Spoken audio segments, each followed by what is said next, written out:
guys. This is the second video in my little shed upgrade series. Today I'm going to be building this mad little drill press table.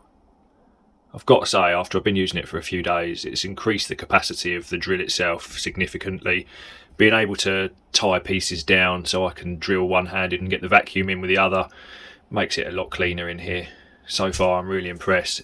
It's really versatile. I mean, it's only really limited by your imagination on how you hold your work pieces down. There's so many different clamps and things available, and of course you can make your own depending on what you're working with. So yeah, happy with that.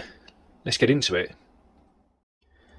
This is the materials that I've got to build the press table from. The lower board there is going to be the main base board. That and the fence itself are both 21mm coated birch ply. I've got 3 lengths at 50 centimeters each of Type A router rail, T-slot rail.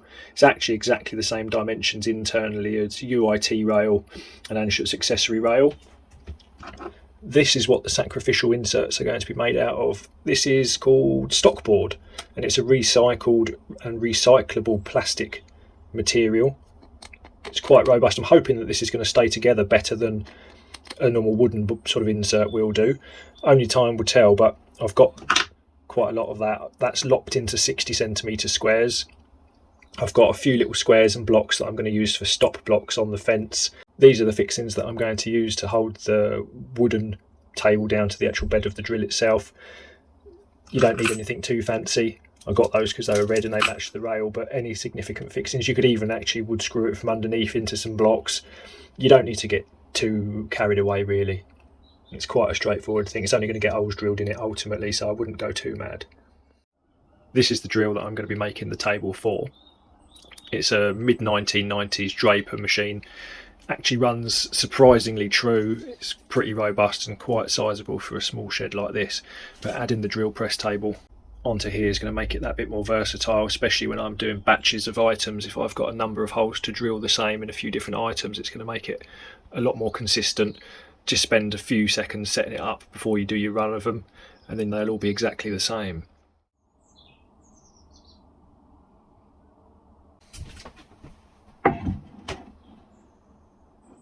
When you're working out where you want to get your board on here, generally bigger the better, but you should always consider if you need to hang stepped items over either end, you don't necessarily want a whacking great big board in the way. This is the depth that I've gone for. I don't need to actually bring it out towards me any further.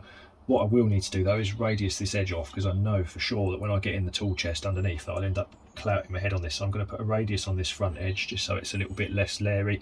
I can still just about get to the height adjuster on here, and also the lock on the back there. I can still get to that just about. So it's something to consider when you build it. I'm probably going to change this silly arm actually over just to a normal bolt, and then I can just keep a spanner up here so I can get to it easily. First thing I'll do is I'm going to clamp this down now, and then I'm going to drill a hole with a small drill bit, sort of a 1.5mm drill bit right through to give me a reference point for working out where my sacrificial inserts are going to go. The rails that are going to go in this side are going to be spaced evenly the same as on my router table, so that I can interchange the fences. I've got all manner of different fences and guides, and it'll be quite handy to be able to swap them around depending on what I'm working at the time. You should also consider the height of your fences. If you're only ever drilling, I don't know, thin items on here, you certainly aren't going to want a great big tall fence on there, because short drill bits in here, you want to make sure that your chuck itself won't end up crashing into your fence. So if you only ever drill thin items, you aren't going to really want a great big tall fence on there. Right, so I've raised the table up. I've got a couple of clamps on here. I'm quickly going to draw around underneath of it, and now I'm going to drill 2mm hole down through the centre of the board.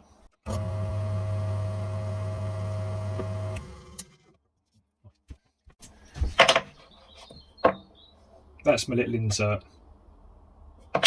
I'm not going to put that insert directly over the centre, because if I drill straight through there, a couple of holes drilled through it and it's knackered.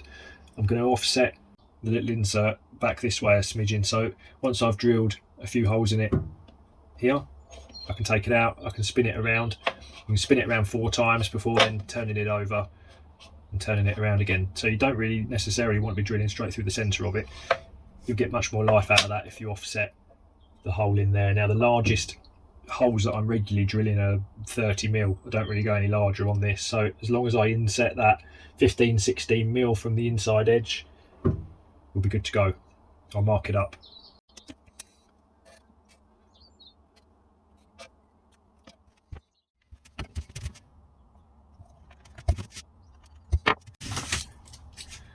The fixings that I've got a little taper on the inside edge, and they've got a large flat on the actual washer face itself. So I need to drill the larger hole first, which is 22mm, and then I'll follow that with the 16mm through hole right through the board itself.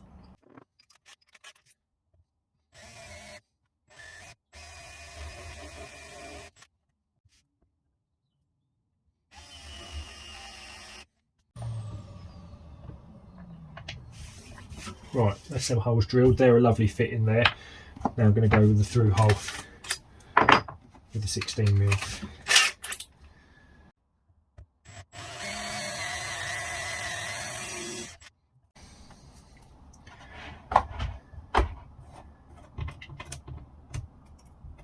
The stock boards work like I thought it would. It stayed together quite well. It hasn't splintered up or anything in there, so that's what I was hoping for. So that's a good sign.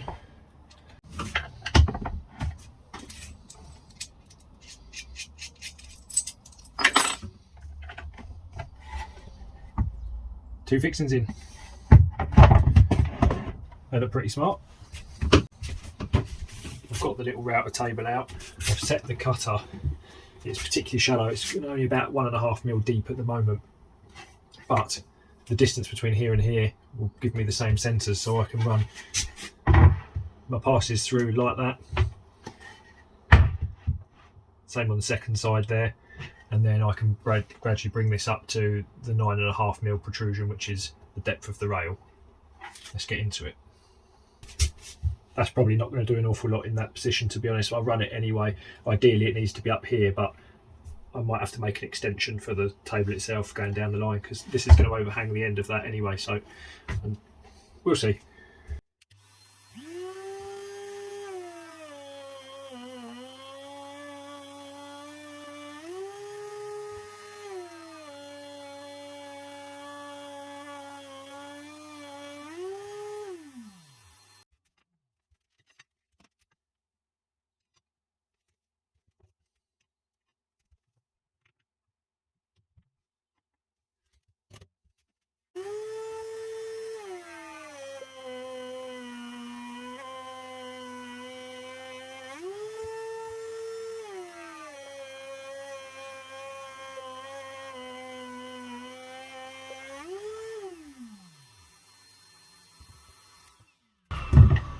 Right, well that went all right. Job's a good one.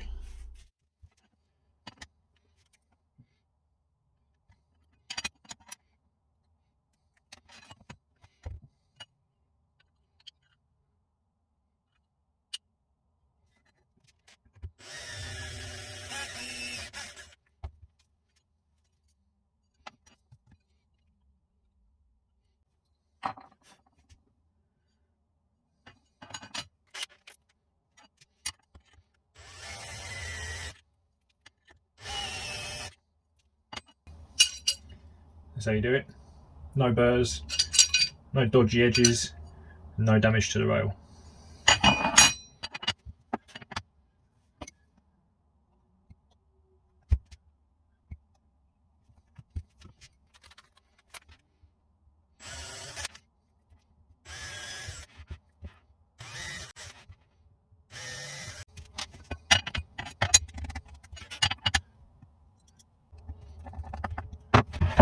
Right, that's the railing. I've radiused the edge, so when I go in the drawers I won't bash my head.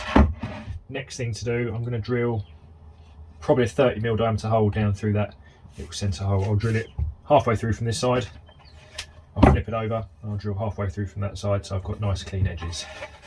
The next thing to do, this is one of my little sacrificial inserts. I'm going to tape this down in its position on the board, and then I'm going to tape on 4 guide boards, so the bearing guided cutter.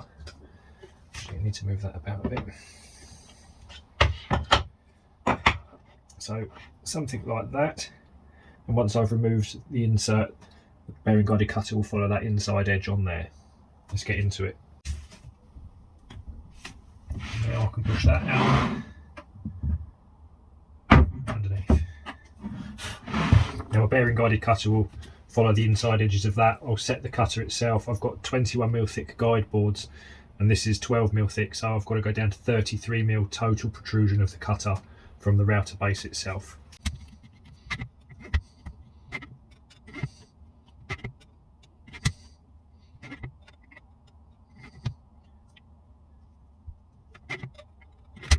I'll tell you what, these spring-loaded bases aren't the easiest to set the depth on, but that should be there or thereabouts. I'm going to bring it down. I'm going to do some probably 3 or 4 passes bringing it down to depth as I go, so I won't attempt to try and go straight down to full depth. That's asking for trouble, so I'll just take the coating off first to maybe a millimetre deep pass and then go down sort of 2mm steps maybe and see how it performs really.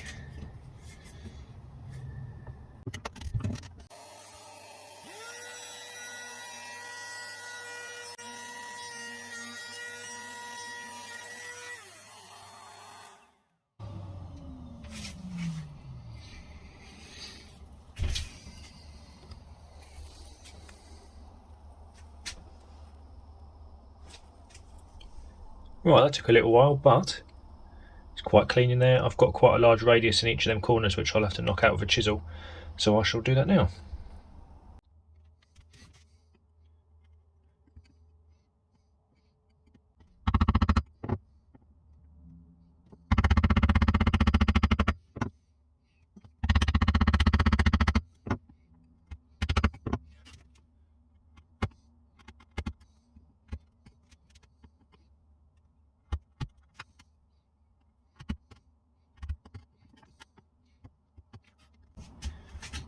I'm just taking my time so I don't end up smashing chunks out of this coating, because although the coating's very tough, it's quite brittle, it's quite easy to chip, so I'm just taking my time and working around it neatly.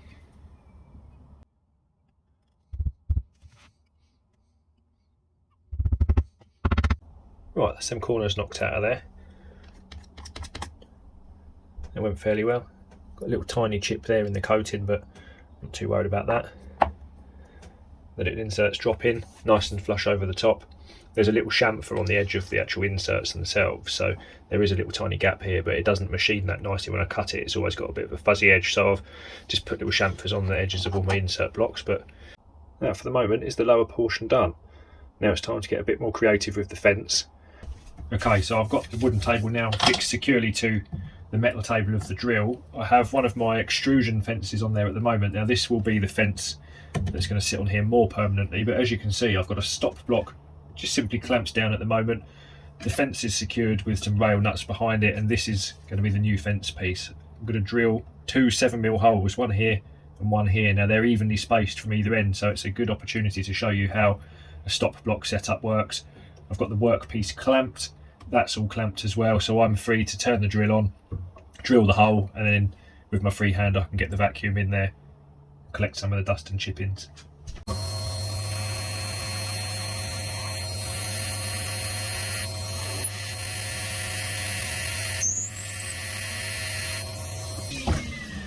So this is where it's really handy having stop blocks and guides and the likes. Because of the even spacings of these 2 fixings, I didn't even necessarily need to mark that one up. Leave the stop block there.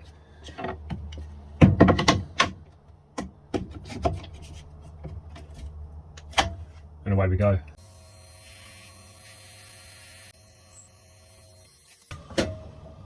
Both holes done, perfectly evenly spaced, perfectly centred, and I've collected, well, I can't see any dust there, so that's a good start. I've got a bit more creative with the dust extraction this time. I've got a full length channel for the other piece of T-track to go down this fence section, so by the time I get through here this should catch a lot of the dust compared to the first bit when we were dropping these rails in and throwing dust everywhere. So that's all set up and ready to go. Get my safety gear on.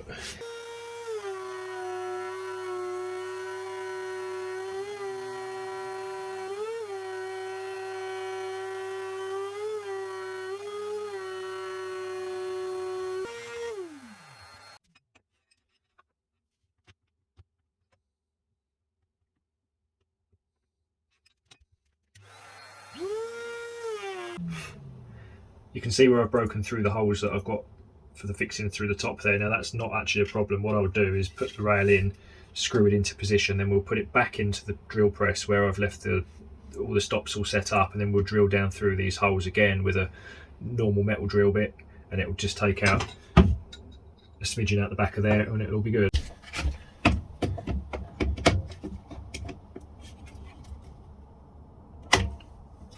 I won't use the vacuum this time because I don't really want to be sucking up hot alley shards up into the vacuum. It's not ideal.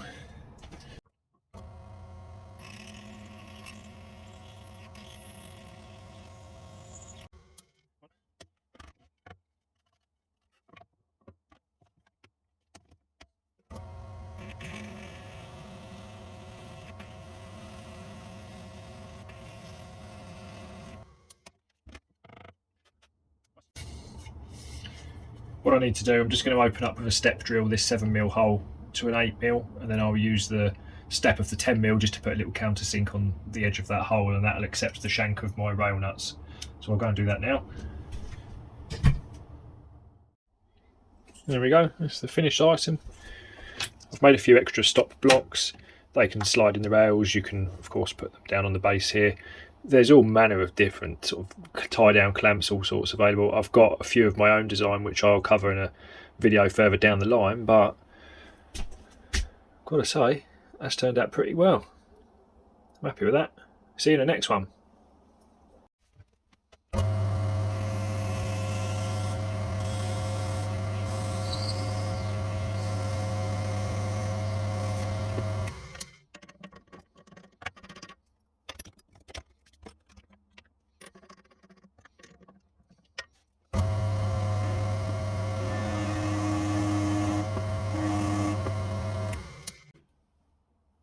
Job's a good one.